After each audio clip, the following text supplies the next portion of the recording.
El testimonio le pasó a varias chicas y no lo hace llegar una de ellas. Eran mujeres que llevaban años trabajando de noche y que, hasta ese momento, jamás habían tenido problemas serios en su rutina. Todas hablaban de lo mismo, el cambio de zona. Según lo que contaron, un día les informaron que ya no podrían seguir trabajando donde siempre. Había nuevos encargados y nuevas reglas. No hubo discusión. Les asignaron un sector distinto, una zona industrial alejada, llena de callejones largos, contenedores viejos y fábricas cerradas. Un lugar donde la luz apenas alcanzaba a entrar. Las primeras noches fueron normales. Llegaban juntas, se colocaban en las esquinas indicadas y se cuidaban entre ellas. El movimiento era poco, pero suficiente. Nada parecía fuera de lo habitual. Hasta que apareció el perro. Era enorme. Completamente negro. Del tamaño de un San Bernardo, pero más pesado, más macizo. No ladraba. No corría. No se acercaba. Simplemente estaba ahí, parado a unos metros, observándolas. Al principio pensaron que era un animal abandonado. En esa zona no era raro. La incomodidad empezó cuando notaron que el perro siempre aparecía a la misma hora. Y siempre en el mismo punto. No importaba si se movían unos metros o cambiaban de esquina, el animal se colocaba de forma que pudiera verlas a todas. Con el paso de los días, ocurrió algo más. Cada vez que el perro estaba presente, la gente dejaba de detenerse. Autos que normalmente se orillaban seguían de largo. Personas que caminaban por la zona cruzaban la calle o se regresaban al verlo. La clientela bajó de manera evidente. Intentaron espantarlo. Le gritaron. Le aventaron botellas vacías. El perro no reaccionó. No se movía. No mostraba miedo. Solo las miraba con una expresión difícil de describir. Todas coincidían en lo mismo, no parecía una mirada animal. Era demasiado fija. Demasiado consciente. Una noche, una de ellas comentó que sentía que el perro no las estaba vigilando, sino esperando. Nadie quiso profundizar en esa idea. El ambiente se volvió tenso. Empezaron a irse más temprano. A mirar constantemente hacia los callejones. A no quedarse solas. Aún así, el perro seguía apareciendo. Hasta que una de ellas decidió ir preparada. Llevó piedras, botellas, cualquier cosa que pudiera servir para ahuyentarlo. Esa noche, el perro volvió a aparecer como siempre. Se colocó frente a ellas, inmóvil. Cuando comenzaron a lanzarle objetos, ocurrió algo que ninguna de ellas pudo explicar después sin que se le quebrara la voz. El perro se levantó. No saltó. No atacó. Se alzó lentamente sobre dos patas, adoptando una postura que no correspondía a ningún animal. Y entonces comenzó a caminar hacia ellas. El pánico fue inmediato. Gritaron. Corrieron. Intentaron llamar la atención de quien fuera. Pero la zona estaba completamente vacía. El sonido de sus pasos rebotaba en los muros de concreto mientras huían sin mirar atrás. En algún punto, una de ellas se atrevió a voltear. El perro ya no estaba. En su lugar, cerca de un contenedor oxidado, había un hombre viejo, tirado en el suelo, observándolas fijamente. Con la misma mirada. Según lo que relataron después, el pánico no terminó al salir de ese callejón. Corrieron sin mirar atrás hasta encontrar una avenida con algo de movimiento. Ahí pidieron transporte, subieron como pudieron y no dijeron una sola palabra durante el trayecto. Todas iban temblando. Ninguna sabía explicar lo que acababan de ver, pero todas estaban seguras de lo mismo, no había sido un error, ni una ilusión compartida. Esa misma noche avisaron a quien estaba a cargo de la zona. Contaron lo del perro, lo del hombre, lo del contenedor. La respuesta fue inmediata y fría. Les dijeron que estaban exagerando, que en esa área siempre había vagabundos y perros abandonados, que el cansancio les estaba jugando una mala pasada. Nadie investigó. Nadie acompañó. Al día siguiente, aún con miedo, regresaron. No querían hacerlo solas, así que pidieron a otras compañeras que las acompañaran por si acaso. Algunas aceptaron. Otras se negaron desde el primer momento. Esa noche, el perro no apareció. En su lugar, estaba el hombre viejo. Estaba de pie, a cierta distancia, mirando en silencio. No pedía dinero. No hablaba. No se movía. Solo observaba. La misma postura. La misma mirada fija. Intentaron ignorarlo, pero la sensación era peor que la noche anterior. Aquello ya no parecía un animal extraño, sino alguien, o algo, que sabía exactamente quiénes eran y por qué estaban ahí. Cuando una de ellas le gritó que se fuera, el hombre caminó lentamente hacia un contenedor de basura y se perdió detrás de él. Pensaron que se había ido. Se acercaron con cautela. Del otro lado salió el perro. El mismo tamaño. El mismo color. La misma mirada. Fue entonces cuando una de ellas sacó lo que había llevado desde casa. No era algo planeado, solo objetos que había tomado por instinto, un crucifijo pequeño, un frasco con agua bendita que había guardado desde una visita a la iglesia, algunas cosas religiosas que llevaba en la bolsa por si algo pasaba. Al rociar el agua en dirección al animal, el perro se detuvo. No retrocedió, pero tampoco avanzó. Emitió un sonido bajo, extraño, que ninguna de ellas supo describir. No era un gruñido. No era un quejido. El grupo creció. Más mujeres se colocaron detrás, observando en silencio. El miedo era colectivo. Nadie sabía qué hacer. Solo sabían que ese lugar no estaba vacío y que lo ocupaba no tenía una sola forma. Finalmente, el perro se alejó. No corrió. Se fue caminando hacia la oscuridad del callejón hasta desaparecer. No lo siguieron. Desde esa noche, ninguna volvió a quedarse sola en esa zona. Algunas dejaron de trabajar ahí. Otras solo iban acompañadas. Coral N. nos cuenta su historia. No habló de ello como un recuerdo común, sino como algo que prefería no repetir, pero que sentía necesario dejar registrado. Según contó, trabajaba por su cuenta ofreciendo compañía. No se anunciaba de forma explícita ni prometía nada fuera de lo acordado. Acompañaba a hombres solos a cenas, eventos o reuniones donde necesitaban aparentar estabilidad o estatus. Eso era todo. Al menos, eso creía. Uno de sus clientes era un hombre con mucho dinero. Lo había visto varias veces a lo largo de los años. Siempre correcto, puntual y discreto. Nunca le pidió nada fuera de lo pactado y pagaba cantidades que a ella le permitían elegir con quién trabajar y con quién no. Con el tiempo, la relación se volvió rutinaria. Nada la preparó para el mensaje que recibió aquella noche. El hombre le escribió pidiéndole que fuera a su casa. Le dijo que se arreglara, pero de forma sobria. No habría excesos ni improvisaciones. A cambio, le ofreció pagarle más de lo habitual. Mucho más. Ella aceptó sin sospechar nada. Era un cliente conocido. Al llegar, notó que algo no estaba bien. El ambiente era distinto. El hombre estaba vestido con una formalidad exagerada, nervioso, pendiente del reloj. Antes de salir, le mostró varios vestidos guardados en un armario. Le explicó que habían pertenecido a su esposa y le pidió que usara uno. Ella dudó, pero volvió a mencionar el pago. Luego vino la petición que terminó de incomodarla. Si alguien preguntaba su nombre, debía decir que se llamaba Mónica. No dio explicaciones. Solo le pidió que confiara. Salieron de la casa rumbo a las afueras de la ciudad. El trayecto fue largo y silencioso. Terminaron llegando a un rancho aislado, rodeado de terreno vacío y camionetas de lujo estacionadas sin orden aparente. No había señal de teléfono. No había vecinos. Solo luces encendidas en medio de la nada.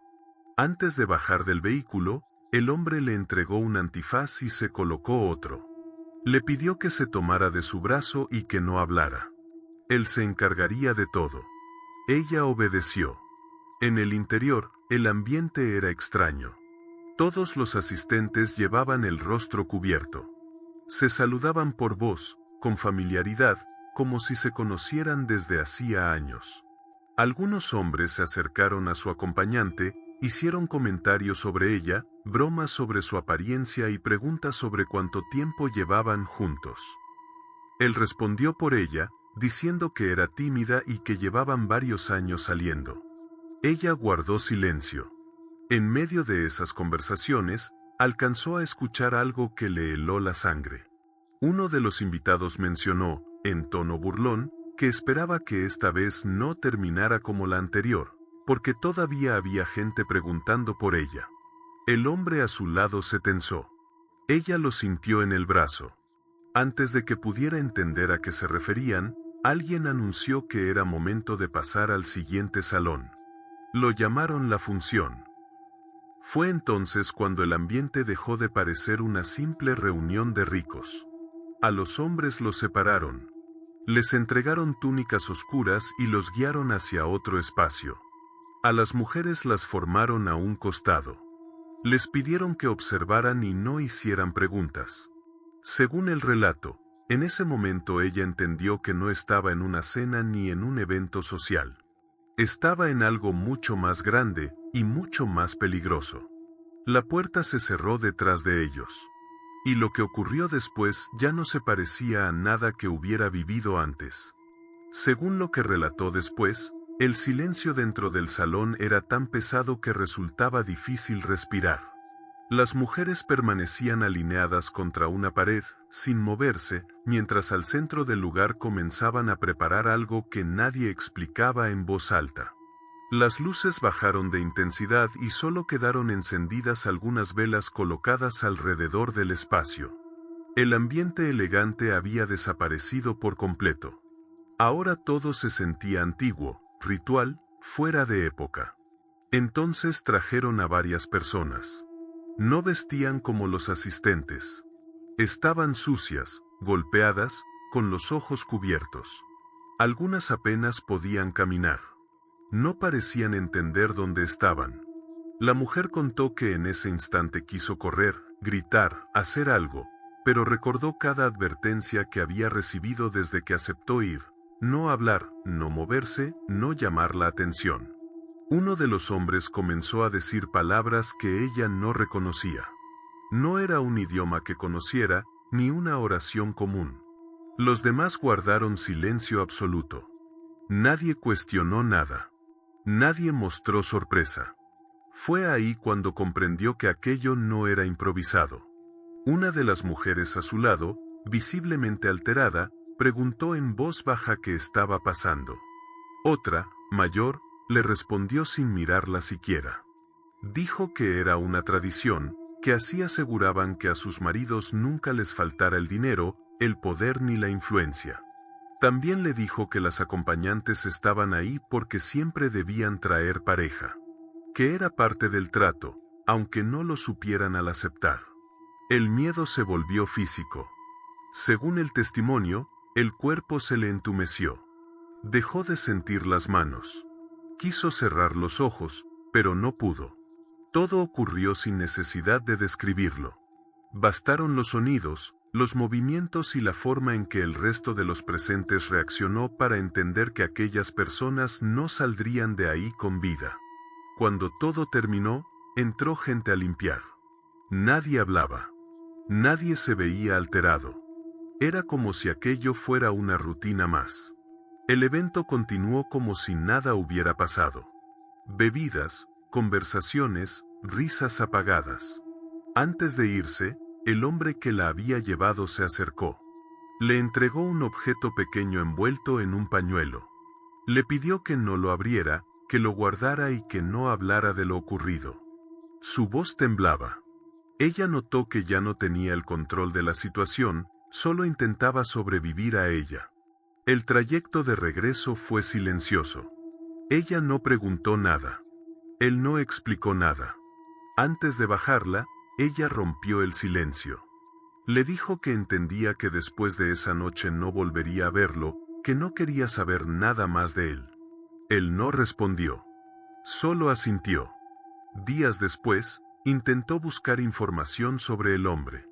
Supo que se había mudado, que había cambiado de residencia, que su nombre seguía apareciendo en secciones de negocios y eventos importantes. Su vida no se detuvo.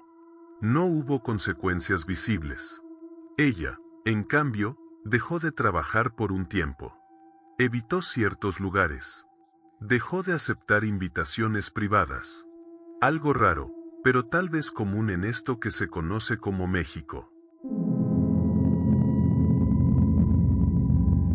El testimonio viene de un foro de Reddit, anónimo, pero deja a pensar. No hablaba desde el rencor ni desde la rabia, sino desde una resignación fría, aprendida a la fuerza.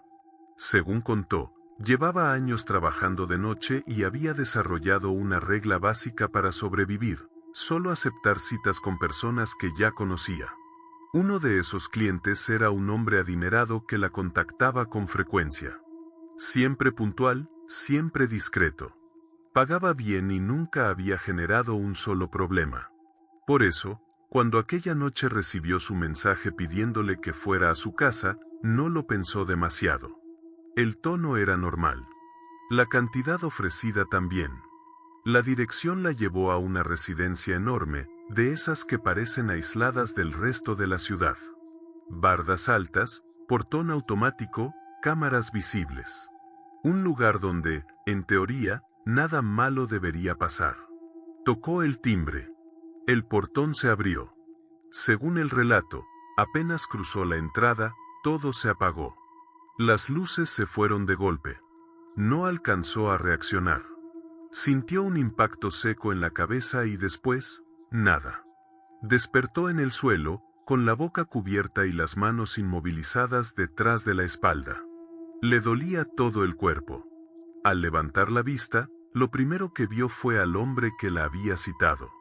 Estaba atado a una silla, con la ropa destrozada, la cara hinchada y el cuerpo cubierto de manchas oscuras que no quiso describir. Apenas podía mantener los ojos abiertos. Alrededor había varios hombres. No se ocultaban. Caminaban de un lado a otro, hablaban entre ellos con urgencia. Desde el primer momento quedó claro que no eran improvisados. Sabían exactamente qué estaban haciendo. Ella no entendía nada. Uno de ellos explicó que estaban buscando a alguien cercano al dueño de la casa. Una persona que les debía una cantidad muy grande de dinero. Decían que ese alguien se estaba escondiendo y que el hombre se negaba a decir dónde estaba. Cada respuesta negativa traía consecuencias. Ella quiso gritar, explicar que no era familia, que no sabía nada. Pero no podía hablar. Para ellos, su presencia ahí significaba algo. La habían encontrado en sus contactos. Eso bastaba. La noche avanzó sin noción del tiempo. En algún punto, trajeron a otra persona. Luego a otra más. Todas sometidas, todas igual de confundidas. Cada llegada aumentaba la presión sobre el hombre atado. Cada minuto hacía más evidente que nadie estaba a salvo. Según contó, lo peor no era el miedo a lo que le pudiera pasar, sino la sensación de estar atrapada en un error del que no había salida. Un lugar equivocado. Una noche equivocada. Un mensaje que jamás debió responder. Cuando el hombre ya casi no podía reaccionar, los agresores lo obligaron a levantar la cabeza. Querían que reconociera a quienes habían traído. Que señalara a alguien que supiera algo. Fue entonces cuando la miró a ella. Y con un esfuerzo que parecía venir de lo último que le quedaba de conciencia, dijo la verdad. Dijo que ella no tenía nada que ver. Ese momento cambió todo. Según el testimonio, el silencio que siguió a esas palabras fue peor que cualquier grito. El hombre atado había dicho lo único que podía decir para salvarla, y al hacerlo dejó claro que ella no servía como moneda de cambio. Para los agresores, eso la volvió irrelevante, y al mismo tiempo, un estorbo. Uno de ellos se acercó y, con desprecio, dijo que entonces solo había perdido el tiempo. Que no era familia, que no sabía nada, que no valía nada para lo que estaban buscando. Aún así, la rabia acumulada no desapareció. Necesitaban descargarla en alguien. La mujer contó que recibió varios golpes. No supo cuántos ni de dónde venían. Solo recordó el suelo, el ruido seco y la certeza de que no debía perder el conocimiento. En la habitación, los gritos de los otros continuaban. Nadie intervenía. Nadie pedía que pararan. Después de eso, la arrastraron hacia la salida. La dejaron tirada cerca del portón, con las manos aún inmovilizadas y la boca cubierta, pero con los pies libres.